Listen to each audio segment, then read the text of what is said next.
Voici la photo de Yasser Arafat. Entouré de ses médecins, le chef palestinien souffre d'une anomalie du sang. Un transfert d'urgence à Paris est décidé. La fin d'une institution, les ventes Veillon par correspondance vont disparaître. Catastrophe pour 115 employés qui seront licenciés. Et puis le cri d'alarme des Valaisans, ils dénoncent le blocage des projets de sécurité en montagne en raison des coupes budgétaires fédérales. Mesdames, Messieurs, bonsoir. C'est la fin d'une institution de la vente par correspondance. Le catalogue Veillon a bercé des générations de familles suisses. 120 ans d'histoire qui se terminent tristement. L'entreprise de Bussigny ferme en mars. 115 personnes seront licenciées. Raphaël Poncioni. Les 115 derniers employés de Charles Veillon SA sont sous le choc. Après une première vague de licenciements il y a 2 ans, ce sera la fin des activités, la fermeture du site en mars 2005. Tous les postes de travail devraient être supprimés. C'est quand même un choc. Même si depuis quelques temps, on sentait que les choses n'allaient pas très bien. Ce qui est dommage, c'est que ça s'est fait en 2 étapes. Et puis il y a déjà 300 personnes qui ont perdu leur place de travail. Et puis maintenant, il y en a de nouveau 150 comme ça, sec. Pour une entreprise qu'on a appelée numéro 1 de la vente de textiles en Suisse, c'est triste. On aimerait bien partir dans bonnes conditions, mais qu'est-ce qu'on peut espérer des gens comme ça? Je ne sais pas. Les affaires ont chuté durant le 2e semestre de manière dramatique, tout particulièrement pour le catalogue Veillon, moins 25% sur l'arc de l'année 2004, moins 35% cet automne, c'est insupportable pour la Charles Veillon SA. Pourtant, la direction avait donné de l'espoir aux employés lors de la fusion de la société avec le groupe Ackermann l'an dernier, ce qui aurait dû garantir la survie de l'entreprise et des emplois. Aujourd'hui, on a la preuve que c'est l'échec et que nous avons été menés en bateau pendant une partie de la période de négociation. On avait fait miroiter des sauvetages d'emplois et on constate encore une fois qu'au bout du compte, seul prime le résultat. Et donc aujourd'hui, on aura encore ici plus de 100 personnes qui vont rester sur le carreau. C'est donc de nouveau un drame pour l'Ouest lausannois et pour Bussigny en particulier. Il ne reste plus aujourd'hui qu'à négocier un plan social. Les employés seront fixés le 10 novembre. Les Valaisans lancent un cri d'alarme. Une multitude de travaux doivent être menés pour l'hiver, en particulier les paravalanches. Ils dénoncent les effets des coupes budgétaires fédérales, réduction d'une dizaine de millions, avec des effets concrets. Plus de 100 projets sont bloqués, faute de moyens. Claudine Gaillard. Inquiet, le chef de la section cantonale des dangers naturels a de quoi l'être. Le versant qui surplombe les Mayens de Comté est menacé par les avalanches. Pour le sécuriser, il faut construire une digue et des vire-vents. Un projet irréalisable avant l'hiver, faute de moyens. S'il n'y a pas de neige, il n'y a pas de danger. S'il y a de la neige comme en 99, eh bien, on peut dire que selon la carte de danger, 24 bâtiments sont menacés, plusieurs centaines de mètres de route cantonale et communale. Donc le danger potentiel est relativement important. Les situations de ce genre se comptent par centaines dans le canton. La paroi rocheuse qui surplombe cette route principale s'est déjà effondrée une fois il y a 3 ans. Les travaux urgents de déblayage et de nettoyage ont été effectués à l'époque. Mais depuis, le dossier est au point mort. Actuellement, on a reconnu sur ce tronçon 2 secteurs dangereux qu'on devrait miner. Quand il pleut, comme par exemple cette nuit, avec l'eau, le gel dégèle, eh bien, toute la masse ici va se détacher et puis glisser, tomber sur la route. Le danger est bien réel, autant dire que Charlie Huillou ne dort pas tranquille. Je ne me sens pas bien du tout. Nous avons la possibilité de réaliser peut-être le 10e de ce qui serait nécessaire. Et dans une situation connue comme aujourd'hui, on connaît les cartes de danger, on connaît aussi bien sûr le potentiel de risque.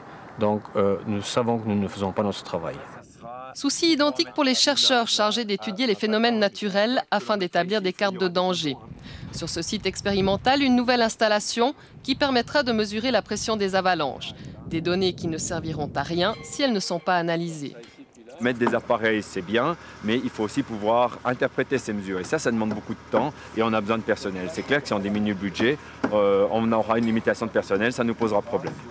Études retardées, dossiers bloqués, travaux en cours qui rognent déjà sur le budget de l'année prochaine. La situation est plutôt alarmante. Un cas de conscience pour le Parlement qui débattra du budget Dangers naturels 2005 en décembre à Berne. Philippe Roch, bonsoir. Bonsoir. On a entendu le constat inquiétant.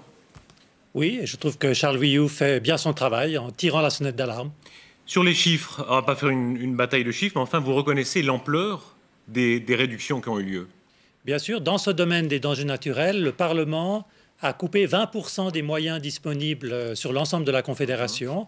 Et moi, je ne peux distribuer que l'argent que l'on me donne. Donc, pour l'instant, je ne peux pas faire grand-chose. Et je pense qu'il est important de bien informer le monde politique pour éviter de nouvelles coupures. Je rappelle que d'importantes coupures sont venues de parlementaires du Valais, d'ailleurs, et pour essayer de rétablir une situation qui permette de répondre aux besoins. Quand vous dites des parlementaires du Valais, le Parlement, c'est une majorité dont vous vous distancez? Non, moi j'obéis au Parlement et au Conseil fédéral. J'analyse simplement la situation. À contre-cœur?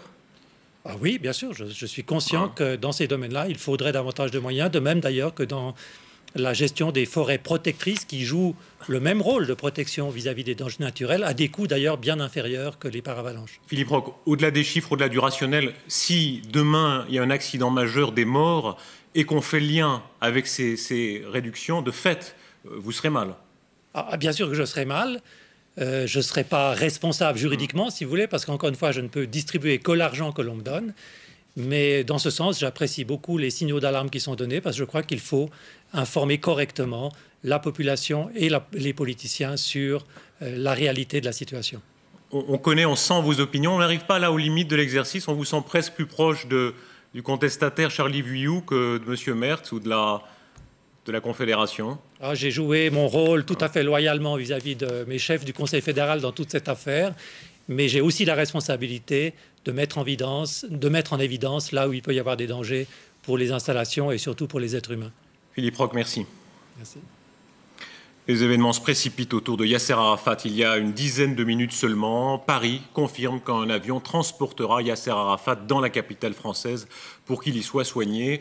Le branle-bas de combat médical dure depuis hier soir. Des médecins égyptiens sont accourus au chevet du président palestinien. Un des médecins traitants évoque une anomalie du sang peut-être grave. Romain Miranda. Un président Arafat souriant, même si on le dit très affaibli, c'est la seule image que l'on a pris de lui aujourd'hui. Toute la journée, Yasser Arafat est resté à l'intérieur de son quartier général de Ramallah, à l'abri des regards. Puis, il y a quelques minutes, ses médecins ont annoncé qu'il allait être transféré d'urgence à Paris. Ce matin, en revanche, les autorités palestiniennes se voulaient rassurantes. Yasser Arafat s'est levé vers 5 heures et il a pu faire ses prières, contrairement à ce qui a été dit. Il n'a pas perdu connaissance et il n'a même pas besoin d'assistance respiratoire. Ton rassurant, mais la réalité fait état d'une réunion d'urgence du comité central du Fatah et du comité exécutif de l'OLP. Une équipe de médecins jordaniens, tunisiens et égyptiens s'est rendue cet après-midi au quartier général d'Arafat. Et enfin, la famille du président Arafat a accouru à son chevet. Sa femme, qui habite Paris, était du voyage. Ces signes ne trompent pas, la situation de Yasser Arafat est grave. Arafat qui depuis presque 3 ans maintenant vit réclus dans son quartier général de Ramallah. La rue palestinienne est groupée derrière son leader. J'ai appris la nouvelle. La nuit passée, je n'ai pas dormi car le président est le symbole de notre peuple. Nous souhaitons vivement qu'il se rétablisse. Côté israélien, les réactions sont bien sûr plus nuancées, violentes parfois. Arafat hors circuit, c'est une bonne nouvelle. C'est le père du terrorisme, cela fait longtemps qu'on aurait dû l'éliminer. Ce soir, les autorités israéliennes ont autorisé Yasser Arafat à quitter Ramallah pour être soigné à l'étranger sans lui garantir qu'il pourrait retourner à la Moukata. Ouvertement ou non, tout le monde craint l'anarchie et se pose la question de sa succession. Voilà ce qu'il en est. Nous devrions faire le point dans quelques instants avec un correspondant à Ramallah. Aux États-Unis, on est à J-5 de l'élection. Chacun des candidats met les bouchées doubles. John Kerry se démène jusqu'aux limites physiques de ce qu'il peut supporter. 7 heures d'avion, 4 fuseaux horaires. En un seul jour, le candidat court depuis l'aube jusqu'à minuit. Fin de campagne très active aussi pour George Bush. Françoise Weillamer.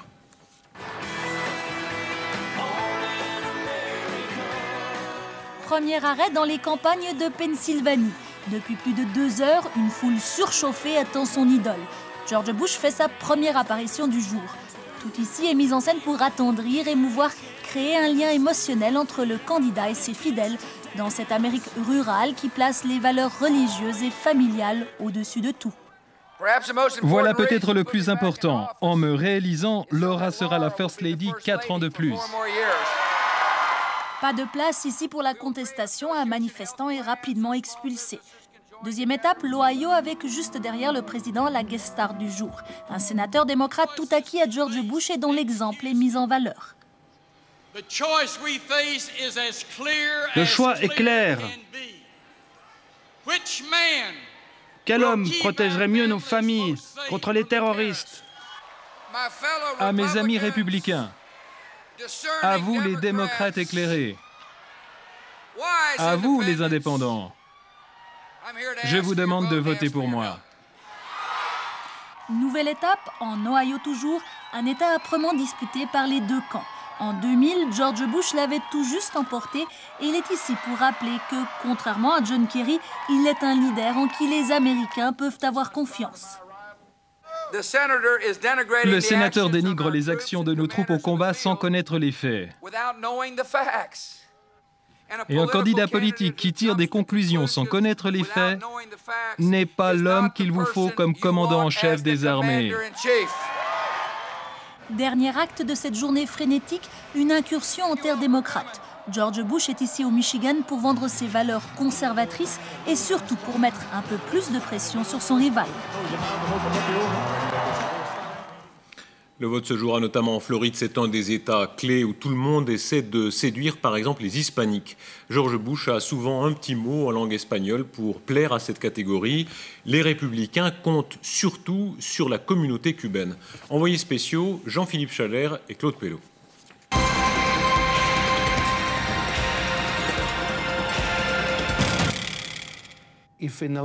Lors de la dernière élection, si seulement 1,5% des Cubains étaient restés à la maison et n'avaient pas voté, on parlerait aujourd'hui de la réélection d'Al Gore et non pas celle de Bush. Pour Joe Garcia, le vote cubain est crucial, mais ce démocrate qui connaît bien sa communauté estime qu'il n'y aura pas de raz-de-marée pro-Bush. Bush est toujours le favori, mais les jeunes Cubains américains et ceux qui sont arrivés ici après 1980 voient les choses autrement. Le problème est que parmi les électeurs, ils sont relativement peu, comparés aux anciens. Les anciens, les voici. Ce sont les exilés de la première heure, la bourgeoisie cubaine, qui a quitté l'île en 1959 à l'arrivée de Fidel Castro. Et leur leader Maximo a un nom bien américain. Mr. George W. Bush. Même son de cloche de l'autre côté de la rue au restaurant Versailles, le centre névralgique des exilés cubains. Je vais voter républicain, c'est sûr. Mais pourtant, ce bloc monolithique pro-Bush commence à se fissurer de l'intérieur. Je vais voter pour Kerry. Ils vont me tuer parce qu'ils ne sont pas d'accord avec moi. Plus inquiétant pour George Bush, des personnalités du monde des affaires, comme Fernando Amandi, républicain depuis 30 ans, commencent aussi à se détourner de lui. Nous avons besoin d'un nouveau chef avec une vision neuve qui nous permette de retrouver la crédibilité que nous avons perdue aux yeux du monde, en Europe, en Asie et en Amérique latine. C'est une preuve de sagesse et de courage que de changer d'opinion quand on fait fausse route. En Floride, les partisans de John Kerry veulent croire qu'ils seront majoritaires au soir du 2 novembre. Le premier débat à Miami entre leur champion et George Bush les a regonflés. Mais rien de tout cela n'entame la confiance du camp d'en face. Les Cubains américains sont très concernés par la guerre contre le terrorisme, par les questions économiques, par la sécurité intérieure. Je pense que pour toutes les décisions prises par ce président, les Cubains américains vont le plébisciter. Au-delà du vote cubain, le vote latino en général pourrait bien décider du prochain président américain. Avec 40 millions d'hispaniques, la Brown Power, comme on l'appelle, donne couleur et ambiance aux vies américaines, la principale étant bien entendu Miami. Les hispaniques votent à 70% démocrates. Mais personne ne sait ce que feront les 4 millions de nouveaux électeurs latinos qui peuvent faire pencher la balance aussi bien à gauche qu'à droite. Les Japonais font le décompte de leurs morts. Le tremblement de terre de samedi, suivi de centaines de répliques, aura fait 34 morts, 2599 blessés, mais aussi 100 000 sans-abri. L'assassinat des 5 membres de la famille Flactif a été reconstitué au Grand Bournan. L'assassin présumé a refusé de tenir son rôle. C'est un gendarme de même taille qui a exécuté ces gestes. Les opérations devraient se poursuivre tard dans la soirée dans la forêt où l'homme reconnaît avoir amené les corps le soir du crime. À Genève, l'arrestation d'un sous-brigadier de la police la semaine passée serait liée à un trafic d'or international. C'est ce que révèle la Tribune de Genève. L'homme est soupçonné d'avoir aidé un commerçant dans ce trafic. Le policier est inculpé de violation du secret de fonction et d'entrave à l'action pénale. L'homme qui avait tué la femme d'un douanier enceinte de jumeaux en décembre 2002 au Tessin est condamné à la prison à vie par un tribunal de Bucarest. Le meurtrier avait agi par vengeance après une altercation avec le mari douanier lors d'un contrôle à Chiasso. Ce double national roumain et allemand soutient ne pas être responsable de la mort de la femme. Selon lui, c'est un complice tchétchène qui l'avait poignardé.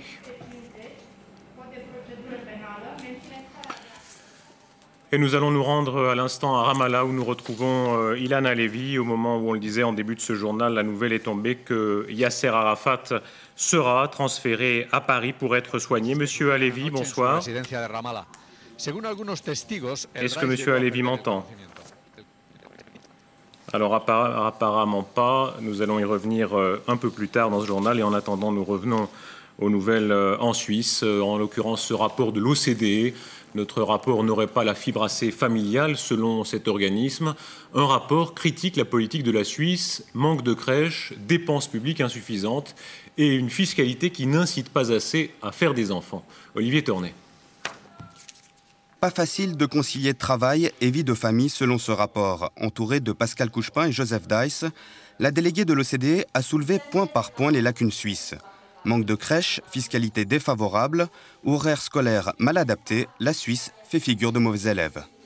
Vous avez des femmes qui sont très bien formées, qui sont très qualifiées et qui n'ont d'autre choix que soit travailler et avoir une carrière, mais pas d'enfants, ou alors ces femmes qui sont très qualifiées sont obligées de se retirer du marché du travail si elles veulent avoir des enfants. C'est vraiment un gâchis de capital humain très important. En Suisse, pourtant, les femmes actives sont nombreuses, mais souvent à temps partiel, par obligation, faute d'aide, d'où un obstacle pour leur carrière. Selon l'OCDE, la Suisse doit entamer un débat de fond sur sa politique familiale. L'une des raisons probablement des difficultés de la Suisse en matière, c'est la distribution des compétences au niveau de la Confédération, mais surtout des cantons et aussi des communes. Par conséquent, il manque peut-être une animation d'ensemble.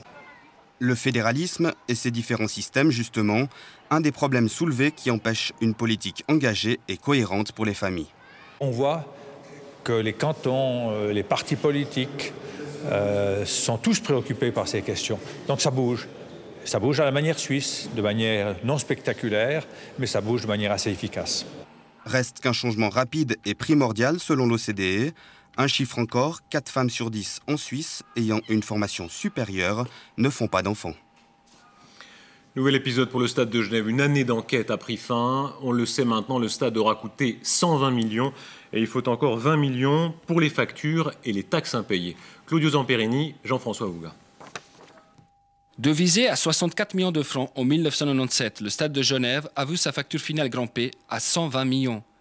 Pour tenter de comprendre comment le coût de l'œuvre a pu doubler, la sous-commission de contrôle de gestion a passé au scanner le travail de la fondation du stade. Une fondation où institutions privées et publiques étaient réunies.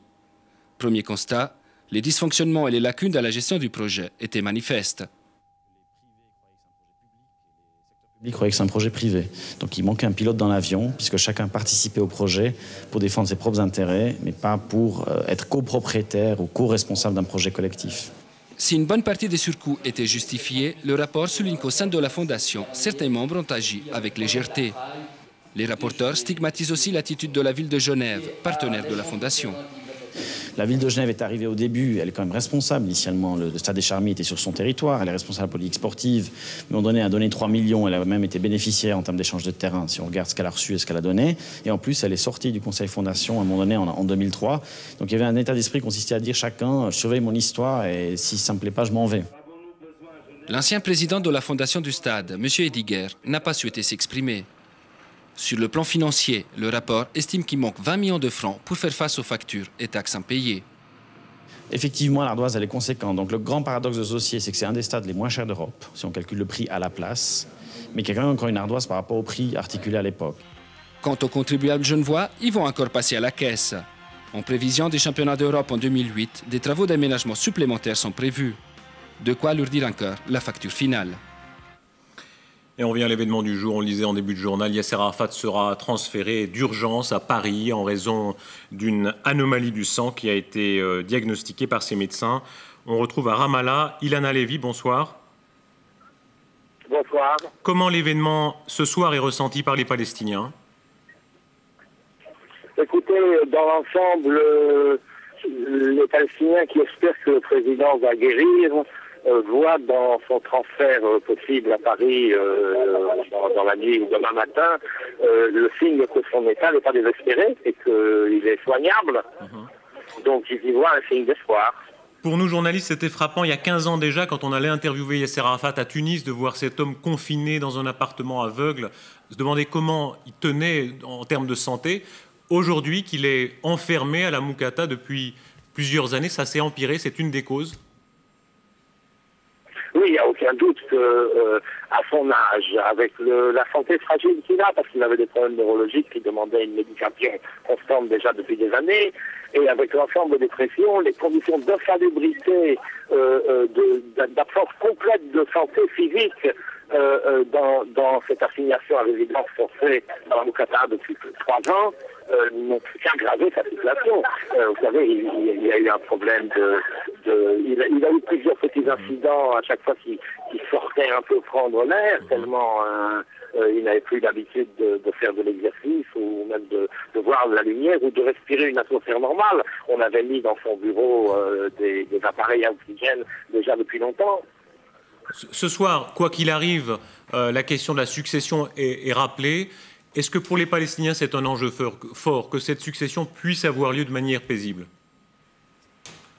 Écoutez, d'abord, les Palestiniens ne veulent pas du tout y penser maintenant parce qu'ils veulent espérer que le président va guérir. Mais au niveau de l'analyse, il faut bien voir que la question de la succession, elle se pose en principe ou théoriquement depuis assez longtemps. Mais ça n'est pas une monarchie. Il y a des processus institutionnels et constitutionnels. C'est-à-dire qu'il n'y aura pas de vide juridique. Le vide politique est autre chose. Beaucoup de commentateurs ces jours-ci posent la question qui est capable de le remplacer. Alors la réponse est claire, personne n'est capable de le remplacer. Et ce n'est pas ça dont nous avons besoin. Le peuple palestinien a besoin d'institutions, il a besoin d'une direction collégiale raisonnable qui sera suffisamment consensuelle pour garder la légitimité populaire. C'est ça dont nous avons besoin. Pas d'un autre homme providentiel comme Yasser Arafat a été dans l'histoire de notre peuple, comme ont été les grands hommes de l'histoire de beaucoup de peuples, mais on ne produit pas les grands hommes à la commande. Monsieur Halevi, pour conclure, ce soir on sent la différence de perception entre Israéliens et Palestiniens. On voit que du côté israélien, il y a déjà un débat sur la sépulture où un jour Yasser Arafat sera enterré. Oui, ils en ont déjà fait un enjeu en vendant la peau de l'ours bien avant de l'avoir chassé. Mais bon, c'est une initiative de l'ultra-droite israélienne qui ne veut pas qu'il soit enterré à Jérusalem, n'est-ce pas? Est un surenchère idéologique. Pour le moment, aucune décision officielle n'a été prise dans ce domaine et la question n'est pas encore d'actualité. Alhamdulillah. Monsieur Halevi, merci de cette réaction en direct. Merci beaucoup. Merci, au revoir. On revient au reste de l'actualité, en l'occurrence, actualité beaucoup plus légère, sportive. Le parcours du 92e Tour de France cycliste a été dévoilé aujourd'hui à Paris. Édition 2005 qui partira le 2 juillet de Noirmoutier en Vendée pour arriver, comme le veut la tradition, 3 semaines plus tard sur les Champs-Élysées. 21 étapes sont prévues, dont 9 en montagne. Le sport n'est pas épargné par les abus sexuels. Suisse Olympique et l'Office fédéral du sport lancent une campagne commune de prévention qui s'adresse aux jeunes, aux entraîneurs, aux parents et aux dirigeants de clubs.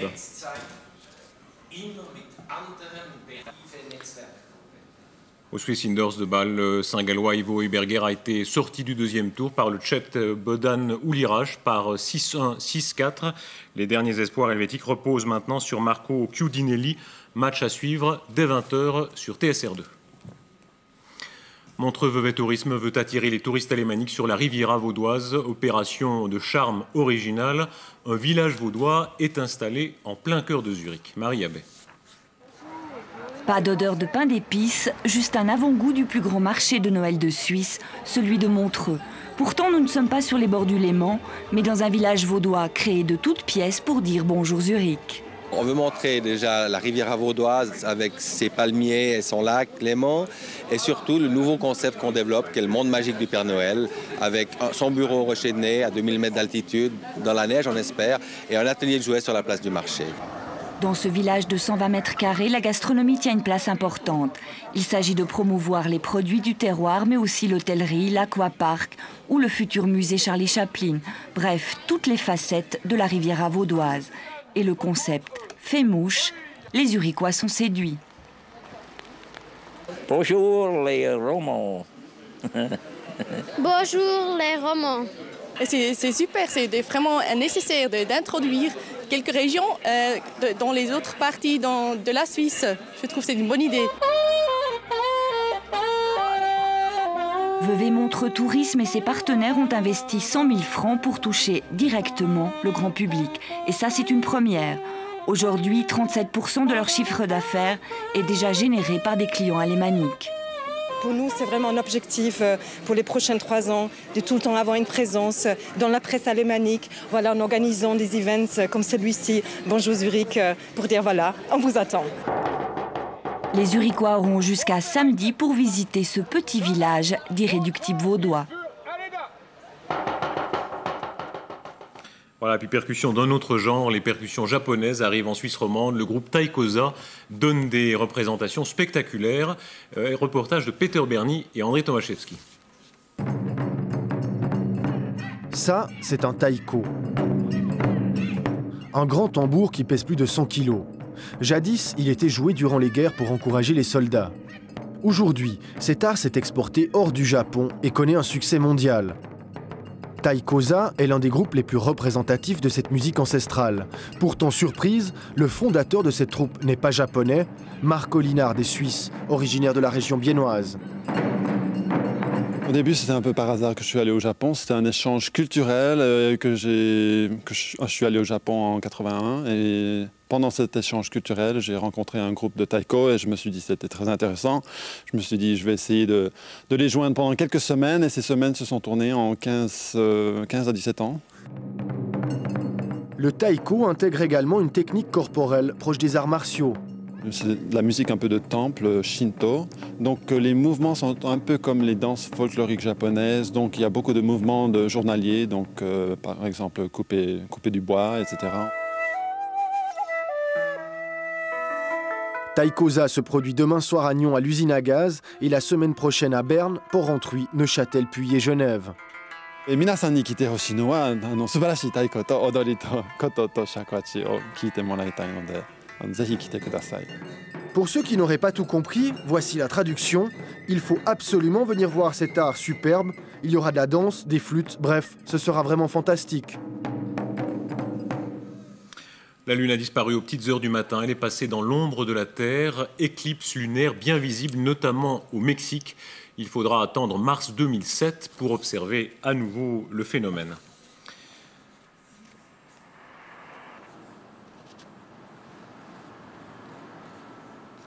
Voilà, et puis voici des images alléchantes à plusieurs titres, vous allez le voir. Le Salon parisien du chocolat fête son 10e anniversaire avec une surenchère de créations, des sculptures en tout genre, mais aussi des défilés de mode très glamour ont rythmé la manifestation.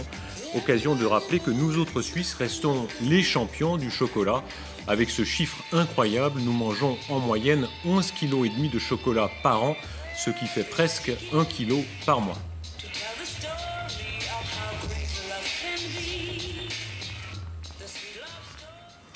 On rappelle l'information du jour, les événements qui se bousculent autour de Yasser Arafat. Un avion va emmener d'urgence le président palestinien pour qu'il soit soigné à Paris.